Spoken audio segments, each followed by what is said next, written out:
Hello friends, I am Professor Maske sir. Welcome to my channel Maske sir.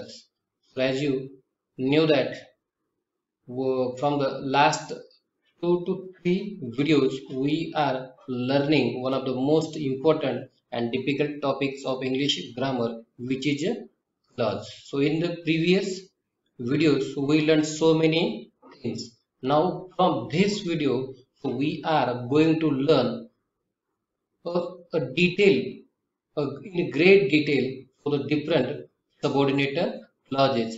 So our first clause is a noun clause. विद्यार्थी मित्रांनो, माझ्या चॅनलवर तुमचं स्वागत आहे. मागच्या काही व्हिडिओमध्ये आपण फक्त आणि फक्त नाउन याच भागावरती क्लॉज याच भागावरती आपण चर्चा करत आहोत आणि आता इथून पुढचे जे माझे 3 व्हिडिओ सिरीज येणार आहेत त्यामध्ये प्रत्येक क्लॉज इन ग्रेट डिटेल मी अगदी उदाहरणासहित तुम्हाला या ठिकाणी स्पष्ट करून सांगितलेला आहे. त्यामुळे व्हिडिओ शेवटपर्यंत बघा आणि नवीन असाल तर कृपया माझ्या चॅनलला सबस्क्राइब करायला विसरू नका. So let's move to our point. So noun clause. So what is noun clause? as I already told you. So the noun clause is a clause that acts as a noun. की एखाद्या वाक्यामधला जो subordinate clause आहे, जेव्हा एखाद्या नामासारखं कार्य करतो तेव्हा तो क्लॉज हा नाउन क्लॉज असतो. So I have already told you how to identify noun clauses. If we ask what question to the verb of a main clause, if the answer of that what questions becomes the subordinate clause, then this example will definitely of the noun clause. मी तुम्हाला ती trick पण सांगितली आहे की जर main clause मधल्या main व्हर्बला जर आपण व्हॉट असा प्रश्न विचारला तर डेफिनेटली त्याचं उत्तर जर तो सबऑर्डिनेट क्लॉज आला तर तो क्लॉज नक्कीच 101% फक्त आणि फक्त तो नाउन क्लॉजच असतो. ही गोष्ट तुम्हाला ऑलरेडी माहित आहे. So now move to the. So there are 5 types of noun clauses. की नाउन क्लॉजचे आपल्याकडे 5 प्रकार आहेत. आता नाउन क्लॉज आता मी तुम्हाला ऑलरेडी डिटेल मध्ये सांगितलेलं. आता या प्रकारांचं आपण डिटेल मध्ये आणि उदाहरणासहित पाहूया. So there are 5 types of noun clauses. Number 1, noun clause as the subject of a verb, noun clause as an object of a verb, noun clause as the complement of a verb, and noun clause as the noun clause as in opposition to a noun or a pronoun, and noun clause as the object of a preposition. अशा प्रकारचे हे 5 प्रकार आहेत आणि या 5ही प्रकारासाठी आता आपण अगदी डिटेल मध्ये जाणार आहोत. त्यासाठी so let's move to our first noun clause at the subject of the verb. तुम्हाला त्याच्या नावामध्येच लक्षात आलं subject of the verb. So when the subordinate noun clause which works as the object of a verb is called noun clause as the object of a verb. When the subordinate noun clause works as the subject of the main verb in the main clause, so then this will be the noun clause of the subject of the verb. की जेव्हा एखादा noun clause वाक्यामध्ये कर्त्याचं काम करतो, एखाद्या क्रियापदाचा कर्ता म्हणून जेव्हा काम करतो तेव्हा तो noun clause subject of the verb असतो. अधिक उदाहरणाद्वारे आपण स्पष्ट करू. What he said was right. या ठिकाणी तुम्ही पाहू शकता व्हॉट ही सेड. पहिल्यांदा तुम्ही पाहू शकता की हा मेन क्लॉज आहेच का नाही. त्या ठिकाणी बघा आपल्याला माहिती आहे की हा so this is the subordinate clause and this is the main clause. We have to ask what question to the main verb of the main clause, that is was. What was right.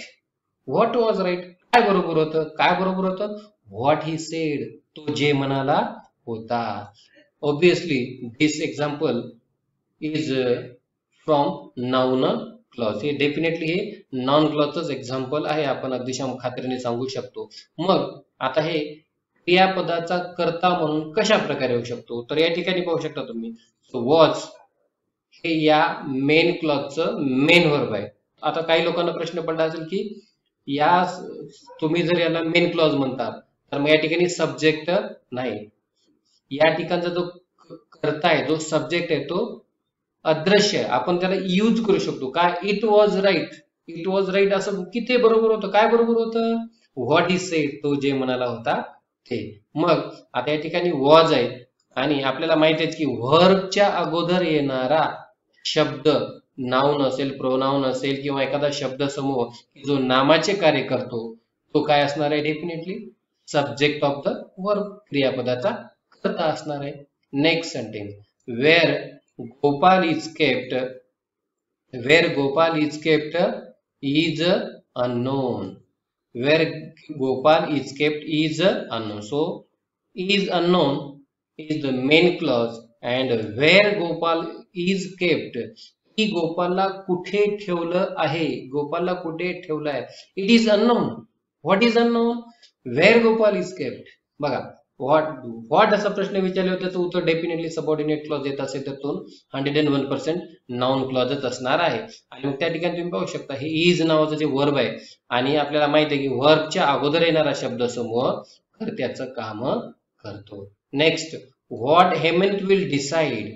Now is the subordinate clause and is uncertain. जसं वर सांगितल्याप्रमाणे so subject आहे पण अदृश्य आहे या ठिकाणी main clause मध्ये. इट इज अनसर्टेन असं देखील आपण म्हणू शकतो. So what is uncertain, what Hemant will decide, definitely example of noun clause. मग या ठिकाणी वर्बच्या अगोदर येणारा शब्द सो डेफिनेटली सब्जेक्टच काम करतो. कारण आपली इंग्रजीची वाक्यरचना कशी असते आपल्याला माहिती आहे, S plus V plus O. Subject comes at the beginning of the sentence, after that verb and at the end object or complement comes. Next, so this is noun clause as the subject of the verb. Now number 2, noun clause as an object of a verb. क्रियापदाचे कर्म म्हणून, की जेव्हा एखादा नाम उपवाक्य एखाद्या क्रियापदाचे कर्म म्हणून कार्य करते तेव्हा ते noun clause as an object of a verb असते. तर या ठिकाणी बघा, the subordinate noun clause which works as an object of a verb is called noun clause as an object of a verb. एखाद्या क्रियापदाचे कर्म म्हणून ते काम करते. उदाहरणाद्वारे आपण शिकूया. We know that Mother Earth is 4.6 billion years old. So first of all you need to identify the main clause and subordinate clause from the sentence. So we know is the main clause and that Mother Earth is 4.6 billion years old is the subordinate clause. Why? Because this sentence contain we as subject and know as a verb. So this sentence itself makes a complete sense. We know, आम्हाला माहिती आहे. मग आता तुम्ही पाहू शकता जसं अगोदरच्या प्रकारामध्ये क्रियापदाच्या अगोदर येणारा शब्द समूह कर्त्याचं काम करतो, अगदी या ठिकाणी क्रियापदाच्या नंतर येणारा शब्द समूह कर्माचे काम करतो. या ठिकाणचा हा जो संपूर्ण भाग काय हो, noun clause as an object of a verb. So next, she remembered that the old woman had green eyes. So first of all we have to underline the main clause and subordinate clause. She remembered is the main clause, that the old woman had green eyes is the subordinate clause. And now so remembered is the main verb of the main clause and the remaining part of the sentence works as an object of the main verb in a main clause. So that is why it is an example of noun clause as an object of a verb. Next, I don't know what had happened. So here I don't know itself makes a complete sense. So that is why it is a main clause. What is said? So this sentence doesn't make a complete sense. That is why it is a subordinate clause. And know is the main verb of a main clause and the remaining part of the sentence works as an object of a verb. की I don't know मतलब हे जे no नावाचं जे main क्रियापद आहे त्याच्या कर्माचं काम कोण करत आहे, व्हॉट अँड हॅपन्ड हा नामवाचक शब्द समूह करत आहे म्हणून ते कर्माचं काम करते. म्हणून या ठिकाणी हे देखील उदाहरण noun clause as an object of a वर्बच आहे असं आपण म्हणू शकतो. Next, noun clause as the complement of a verb. Complement of a verb. क्रियापदाचे पूरक. So first of all complement कसं असते, केव्हा येते, हे आपल्याला कळणं गरजेचं आहे. The subordinate noun clause which works as a complement of a verb is called noun clause as a complement of a verb. एखादा सबऑर्डिनेट नाउन क्लॉज एखाद्या क्रियापदाचे पूरक म्हणून काम करत असेल, एखादा शब्दसमूह एखाद्या क्रियापदाचे पूरक म्हणून जर कार्य करत असेल तर डेफिनेटली तो noun clause as the complement of a वर्बच असतो. मग हे कसे ओळखायचं की एखाद्या मेन वर्ब नंतर कॉम्प्लिमेंट कसं आहे ते कसं ओळखू शकतो आपण. मग त्यासाठी सुद्धा आपल्याकडे एक ट्रिक आहे. तर काय, तर खाली एक आपण सेंटेन्स घेऊया. या ठिकाणी बघा, this is what I want.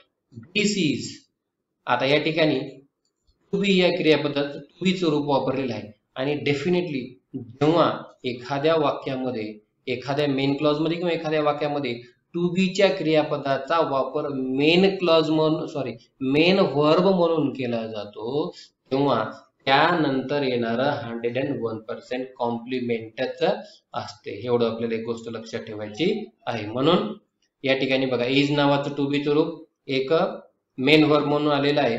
म्हणून याचा अर्थ या ठिकाणी व्हॉट आय वॉन्ट हा जो मेन क्लॉज आहे तो कॉम्प्लिमेंट सबऑर्डिनेट क्लॉज आहे, तो फक्त आणि फक्त कॉम्प्लिमेंटच काम करतो. या ठिकाणी this is main clause, what I want is the subordinate clause. या ठिकाणी बघा, वॉज द फॅक्ट, या ठिकाणी देखील टू बीचं रूप, बी या क्रियापदाचं रूप मेन वर्ब म्हणून वापरलेलं आहे. So that is why the remaining part of the sentence works as a complement of the sentence. So the fact was हा मेन क्लॉज आहे आणि बाकीचा सबऑर्डिनेट क्लॉज आपल्याला म्हणून सांगता येईल. त्यानंतर माय विश इज, माझी इच्छा आहे, दॅट यू मे सक्सीड, की तू यशस्वी झाला, की तू यशस्वी होशील. अशा प्रकारे या ठिकाणी सुद्धा पाहू शकता तुम्ही, तू या क्रियापदाचं रूप मेन वर्ब म्हणून वापरलेलं आहे. तेव्हा मित्रांनो, हा प्रकार ओळखण्यासाठी परीक्षेमध्ये आपल्याला काय लक्षात असणं गरजेचं आहे की त्या वाक्यात मध्ये टू बी या क्रियापदाचं रूप मेन वर्ब म्हणून यूज केलं जाणं गरजेचं आहे आणि त्यानंतर येणार मात्र डेफिनेटली काय असणार आहे, एक कॉम्प्लिमेंटच येणार आहे. अशा प्रकारे noun clause as a complement of a verb आपण याची माहिती घेतलेली आहे. Now the number 4, noun clause as the object of a preposition. So it is one of the easiest of all. सगळ्यांपेक्षा हा प्रकार अतिशय सोपा आहे. शब्द प्रिपोजिशन म्हणजे शब्दयोगी हवे, आपल्याला माहितीच आहे की मग काय होईल, subordinate noun clause which works as an object of a preposition which comes at the end of the main verb of the main clause, then it is the object of a preposition. की जेव्हा एखाद्या main क्लॉजच्या शेवटी येणाऱ्या preposition मध्ये, main क्लॉजच्या शेवटी जे एखादं preposition त्या शेवटी येणारा जो शब्दसमूह आहे, नाम उपवाक्य आहे, ते काय करते, एखाद्या शब्दयोगी अव्ययाचे कर्म म्हणून कार्य करते. त्या ठिकाणी तुम्ही पाहू शकता, Gopal laughed at what I said. So this is the main clause because this contain a subject and a verb and it makes a complete sense. So that is why it is the main clause. And what I said, की या ठिकाणी बघा at नावचं preposition आलेलं आहे आणि त्याच्यानंतर येणारा हा शब्द समूह कशाचं काम करणार आहे, 101% object of a preposition. Now number 2, I am sad about what is being done. I am sad. I am sad is the main clause. So about is one of the preposition and the remaining part of the sentence works as an object of a preposition. Now the last, I don't believe is the main clause and the preposition comes at the end of the main clause and the remaining part of the sentence is the part of the sentence that work as a object of a preposition. Next, वरचे चारही प्रकार अतिशय सोपे होते मित्रांनो. आता जो आहे तो आपला शेवटचा प्रकार आहे. तर विद्यार्थी मित्रांनो, हा शेवटचा प्रकार थोडासा आणखी काळजीपूर्वक तुम्ही लक्ष द्या, कारण हा थोडासा किचकट आहे थोडासा. तो कोणता आहे बघा, noun clause as in apposition to a noun or pronoun.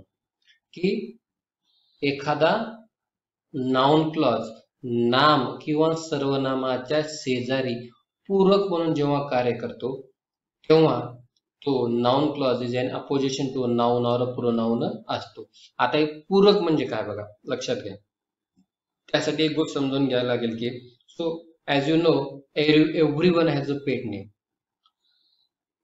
Though we have official name that we use in our schools or in offices, but everyone has a pet name. की आपलं जरी ऑफिशियल नाव जरी असलं जे आपण शाळेमध्ये वापरतो किंवा कॉलेजेसमध्ये वापरतो, इतरत्र कुठे वापरतो, ते प्रत्येकाला आपलं ऑफिशियल नाम असून देखील आपल्याकडे एक पेट नेम असतं. आपल्याकडे आपलं जे आवडीचं नाव असतं, निक नेम सुद्धा आपण असं म्हणू शकतो. की आपल्याला ते नाव असं आपल्याला स्वतःच एक ऑफिशियल नाव असलं तरी आपण काय करतो, ते पेट नेम असं प्रत्येकाला असते.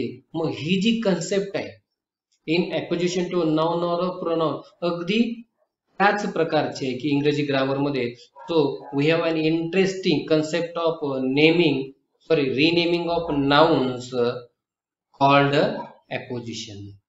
थोडक्यात काय सांगेल की when we use two noun phrases next to each other separated, they both are separated with comma, even they refer to the same thing or a person. So such a situation is called noun clause is an opposition to a noun or a pronoun. की एकाच वाक्यामध्ये एकमेकाच्या शेजारी जेव्हा एखादे noun phrases जरी त्यांचा दोघांचा अर्थ जरी सारखाच असला तरी पण नाम ते आपण जे दोन नाउन फ्रेजेस असतो ते एकाच ठिकाणी आपण सेपरेट कॉमा देऊन जेव्हा वापरतो तेव्हा तो clause in apposition to noun or pronoun असं म्हटलं जातं. मग आता तो नेमकं कसं आहे म्हणजे तो आपल्याला उदाहरणाद्वारे तो पण अधिक आपण स्पष्ट करून घेऊ. आता या उदाहरणात पाहू शकता तुम्ही.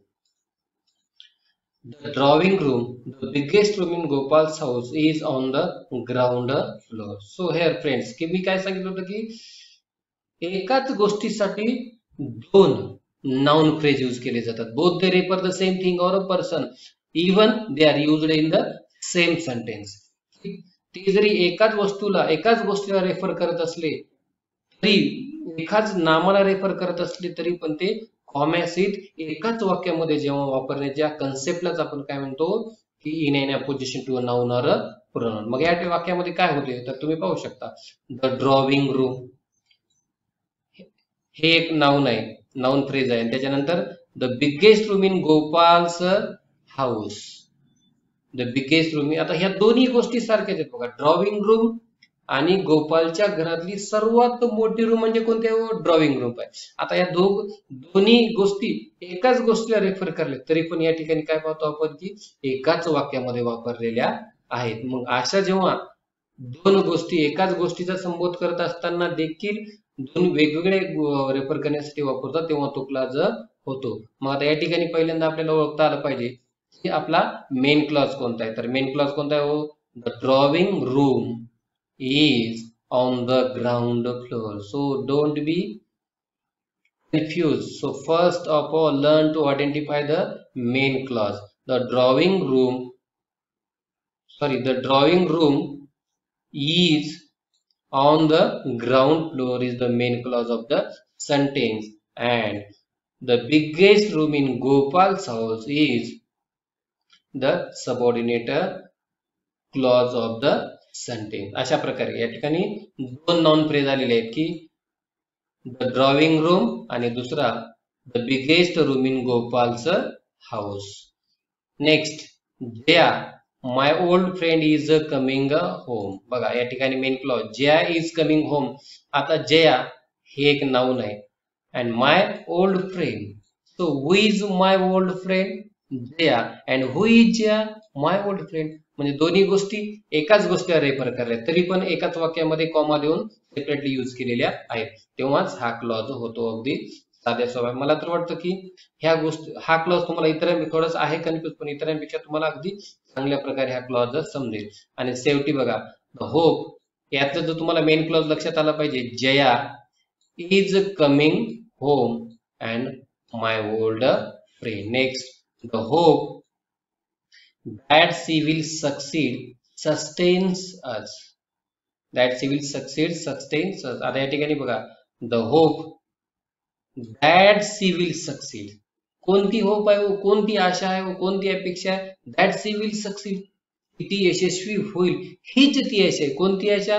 ती यशस्वी होईल. दोन्ही गोष्टी एकच आहेत. आशा कोणती आहे? ती यशस्वी होण्याची.